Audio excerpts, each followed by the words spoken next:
আমার বাপ লক্ষ লক্ষ মুরিদ ছিল, হাজার হাজার আলেম মুরিদ ছিল আমার বাবা। আমার অন্তত 5 জন শিক্ষক ছিল হিন্দু। ছোটবেলায় আমার আব্বা সব সময় বলতেন, সব সময় বাবা বলতেন, শিক্ষকের কোনো জাত ধর্ম নাই। শিক্ষকের কি নাই? শিক্ষক যে জাতের হোক, যে ধর্মের হোক, শিক্ষককে সম্মান করবেন। আজকে আপনাদের দেশের এই নষ্ট রাজনীতি আর বেয়াদব নেতাগুলি আপনার দেশটার শিক্ষা নষ্ট করেছে, শিক্ষা ব্যবস্থাকে নষ্ট করে দিয়েছে। জোরে বলুন। ওই হাই স্কুলের টিচার আমাদের দলের না, ওইটারে ঠেঙ্গা। ওই কলেজের টিচার আমাদের দলের না, ওইটারে ঠেঙ্গা। এই শিক্ষাগুলো আসছে কোথা থেকে?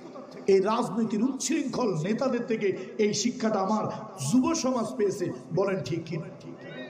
শিক্ষককে সম্মান করো, হিন্দু হোক, মুসলমান হোক, বৌদ্ধ হোক, খ্রিস্টান হোক, শিক্ষক সম্মানের পূজনীয়।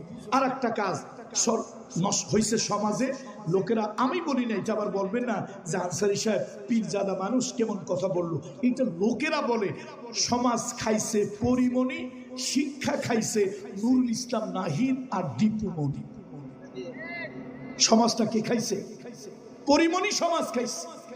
মামুনুল হক বউ তো 4টা জায়েজ। কয়টা জায়েজ? আচ্ছা, তার দ্বিতীয় বউ হোক, তৃতীয় বউ হোক, 4র্থ নম্বর পর্যন্ত হোক, রিসোর্টে গেছে, জাতি কত অসভ্য বেয়াদব, দলীয় শৃঙ্খল কিছু কর্মী গিয়ে কয়টা আছে বউ সার্টিফিকেট। আচ্ছা, মানুষ কি সার্টিফিকেট হাতে নিয়ে ঘোরে?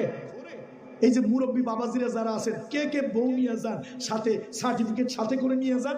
যদি ওই যমুনার ব্রিজের কাছে গেলে কেউ যদি জিজ্ঞেস করে এটা তোমার বউ কিনা, সার্টিফিকেট কয়জনে নেন? দরকার নাই। কিন্তু পরিমণি বিবাহ হইল পরে, তার পেটে বাচ্চা ঢুকলো আগে, বেবি পাম্প, সেটা নিয়ে সে পেটওয়ালা, সেই যে বাচ্চাওয়ালা পেট নিয়ে ছবি দিল, পেট হইল। আমার দেশের সাংবাদিকরা ন্যূনতম সোশ্যাল কার্টিসি, ন্যূনতম সভ্যতা ভদ্রতা যদি থাকতো, তাহলে তারা এই ছবিগুলি পোস্ট করতো না। এ দেশের যুবকেরা তাই নিয়ে মাতামাতি করতো না। বিয়ে হইল পরে, পেটে বাচ্চা আসলো কেমনে আগে? আমার সমাজে তো এটা নিয়ম নাই। হিন্দু হোক, বৌদ্ধ হোক, মুসলমান হোক, খ্রিস্টান হোক, আমার সমাজে নিয়ম হলো বিয়ে হবে আগে, বাচ্চা ঢুকবে পরে। একটা সমাজটাকে অসভ্য করে দেওয়ার জন্য, নষ্ট করে দেওয়ার জন্য সমাজটাকে বিবাহ পরে হইল, কার সাথে অকাম কুকাম করিয়া বাচ্চা আগে হইল। এ জাতি আবার তাকে সেলিব্রিটি বানিয়ে দিল, তার নিয়ে কত কিছু চলে। আস্তাগফিরুল্লাহিল আযীম। এই জন্য লোকেরা বলে সমাজটা নষ্ট করছে পরিমণি, আর শিক্ষাকে নষ্ট করছে নুরুল ইসলাম নাহিদ আর দীপুমণি। নুরুল ইসলাম নাহিদ তো একবার বলছে, ঘুষ খাবে তবে সহনীয় মাত্রায়। ঘুষ কোন মাত্রায় খাবে? কেমন অথর্ব লোক। আর আমাদের মাশাআল্লাহ আপুমণি, আপুমণি না দীপুমণি, আমাদের আপুমণি আমাদেরকে ডিম ভর্তা আর আলু ভাজি শেখানোর জন্য আমাদের বাচ্চাদেরকে স্কুলে নিচ্ছে। পৃথিবী যখন এগিয়ে যাচ্ছে, আমার বাচ্চা তখন স্কুলে গিয়ে ডিম ভর্তার আলু ভাজি শিখবে। এই জন্য কি বাচ্চা স্কুলে পাঠায়? শিক্ষা ব্যবস্থার অবস্থা 12.5। এই শিক্ষা ব্যবস্থাকে ভালো করতে হবে। ভাই, আপনি কোন দলের, আমি কোন দলের, যে দলীয় কথা নয়। আপনি কোন ধর্মের, আমি কোন ধর্মের, এটা নিয়ে কথা নয়। আমাদের সব জাতি ধর্ম নির্বিশেষে এই বাংলাদেশের প্রত্যেকটা নাগরিকের বাচ্চাগুলি সুশিক্ষিত হওয়া দরকার। অনেকেরই শিক্ষা আছে কিন্তু মূল্যবোধ নাই। শিক্ষা আছে, মূল্যবোধ নাই। এর জন্য আসুন এই সমাজটা ভালো বানানোর জন্য এরকম কিছু জনকল্যাণ, সমাজ কল্যাণমূলক কিছু কাজ লাগে। মুহাম্মদ রাসূলুল্লাহ সাল্লাল্লাহু আলাইহি ওয়াসাল্লাম এবং সাহাবীরা সমাজটা পরিবর্তন করেছিলেন। মদিনায় নবীজি একটা কল্যাণময় রাষ্ট্র আল্লাহ নবী স্থাপন করেছিলেন। সেই কল্যাণময় রাষ্ট্র মানুষ উপকৃত হয়েছিল, মানুষ ফায়দা পেয়েছিল। আসুন আমাদের এই সমাজটা যেন ওরকম মদিনার মতো কল্যাণময় একটা রাষ্ট্র হয়, সেখানে যেন গরিব দুঃখী যেন উপকার পায়। মুহাম্মদ সাল্লাল্লাহু আলাইহি ওয়াসাল্লাম নতুন রাষ্ট্রের দায়িত্ব নিয়ে মদিনায় অলিগলিতে লোক পাঠিয়ে দিয়েছেন। এই বিধবা কে আছে, কার ঘরে খাবার নাই, এতিম কে আছে, কার ঘরে খাবার নাই, নবীজি এগুলি খোঁজ খবর নিতেন। আল্লাহ নবী বলেছেন, কেউ যদি পেটের দায় অভাবের কারণে কেউ যদি ঋণ করে মারা যায়, রাসূলুল্লাহ বলেছেন তার ঋণের যদি পরিশোধ করতে না পারে, সে ঋণের বোঝা, ঋণের দায় আমি মুহাম্মদ রাসূলুল্লাহ সাল্লাল্লাহু আলাইহি ওয়াসাল্লাম আমার কাঁধে তুলে নিলাম, রাষ্ট্রের উপরে দায়িত্ব নিয়ে নিলাম। আমাদের দেশে একটা বেদাত চালু হচ্ছে, বলবো এই বেদাতে ওলামা ইকরামরা যারা আসছেন, মসজিদের ইমাম খতিবরা যারা আসছেন, এই বেদাতকে দূর করা দরকার। সারা বাংলাদেশের বেদাতটা আগামী 5, 7, 10 বছর পরে ভয়াবহ আকার ধারণ করবে। একটা জঘন্যতম বেদাত আমার সমাজে চালু হয়েছে।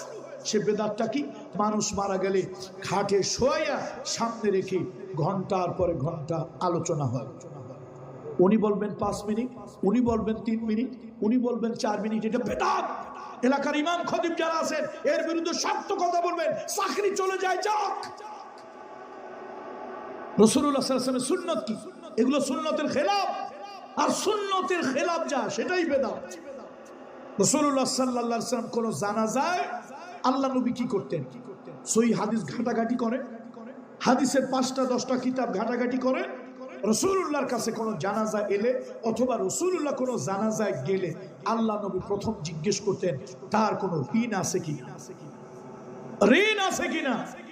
যদি কেউ বলে হ্যাঁ ঋণ আছে, আমি পাবো, নবীজি তার ওয়ালি অথবা ওয়ারিসদেরকে ডাকতেন, এই যে ঋণ পরিশোধ করে দাও, ইয়া রাসূলুল্লাহ আমরা ওয়াদা করছি এতদিনের মধ্যে আমরা এই ঋণটা পরিশোধ করে দেব।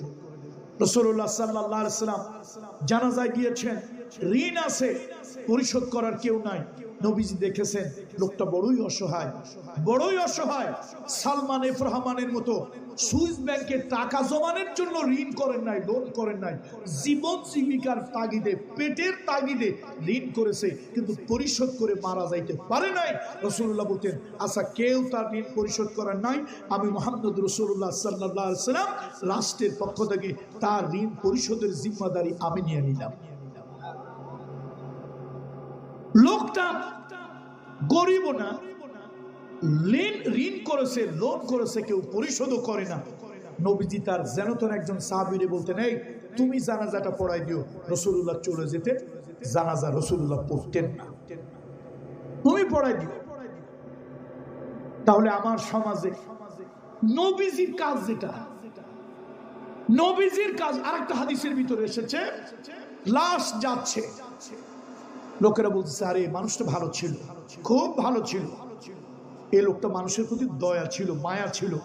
নবীজি শুনলেন, বললেন ওয়াজাবাত ওয়াজাবাত হাকাদা সালাসা মাররাত, 3 বার বললেন। আবার একদিন লাশ যাচ্ছে, লোকেরা বলে আরে 1 নম্বর বাটপার, খুব কষ্ট দিছে, খুব মিথ্যাবাদী, এরকম বলতেছে। নবীজি বলতে ওয়াজাবাত ওয়াজাবাত ওয়াজাবাত, অবধারিত হোক, অবধারিত হয়েছে। সাহাবীরা প্রশ্ন করলেন ইয়া রাসূলুল্লাহ ওই দিনও বললেন ওয়াজাবাত, আজকেও বললেন ওয়াজাবাত, কারণ কি? নবীজি বললেন শোনো, আল্লাহর হাবিব বললেন শোনো, ওই দিনের লাশটা যাওয়ার সময় যে দেখে কার লাশ, ফুলান ইবনে ফুলান, অমুকের ছেলে অমুক, আরে মানুষটা ভালো ছিল রে, ব্যবহারটা ভালো ছিল, কথাটা সুন্দর বলছে, আরে কষ্ট দেয় নাই রে, এরকম মানুষের থেকে কিছু কথা বের হয় না ভাই, নিজে থেকে কিছু কথা বের হয় না বলেন। নবীজি বলেন আমি এগুলি শুনতেছিলাম, এই যে ভালো বলতেছিল লোকেরা, ফেরেশতারা এগুলো লিখতেছে, এটা তার জন্য অবধারিত হয়ে গেছে, ওয়াজিব হয়ে গেছে। আবার আরেকদিন ওই যে লাশটা আসছে, লোকেরা তার অত্যাচার জুলুমে, অনেক নেতা নেত্রী আছেন, অনেক এলাকার মুরব্বী আছেন, বংশের মুরব্বী আছেন, তাদের টাকার জোর, লাঠির জোর, তাদের অত্যাচারের কারণে লোকেরা তাদের সামনে মুখ খুলে কথা বলে না, গোপনে বলে আল্লাহ বিদায় হয়েছে, একটা জালিম বিদায় হয়েছে, একটা দুশ্মন বিদায় হয়েছে, একটা ইবলিস বিদায় হয়েছে। আল্লাহ রাসূল বলেন এটাও কবুল হয়ে যায়। আমার দেশে এখন চিটাগাংয়েরা উল্টা বানাইছে, লোক কতগুলো নিয়ে লোকটা কেন আসিলি, কেন আসিল, সবাই করে গম আসিল, লোকটা কেন আসিল, লোক কিছু ভাড়াটিয়া সামনে দিয়েছে, তারা কয় গম আসিল, ভালো আসিল। আল্লাহ বোধহয় এই সমস্ত চালাকি বোঝেন নাকি? কি ভাই, টাঙ্গাইলের ভাইরা, কালীহাতের ভাইরা, আল্লাহ এই সমস্ত চালাকি টালাকি বোঝেন? বোঝে? তাহলে খবরদার এই বেদাতটা সমাজে চলতে দিবেন না। আল্লাহ তাআলা এই হিলফুল ফুজুল মাধ্যমে সমাজটা সুন্দর করুন। আমরা আজকের এই মাদ্রাসার সুপার মহোদয়, পরিচালক মহোদয়, আমরা তাকে আল্লাহর কাছে তার জন্য দোয়া করি। আল্লাহ তাআলা তাকে আরো বেশি সম্মানিত করুন। মাহফিল ইন্তজামিয়া কমিটি, এই হিলফুল ফুজুলের যুব সমাজ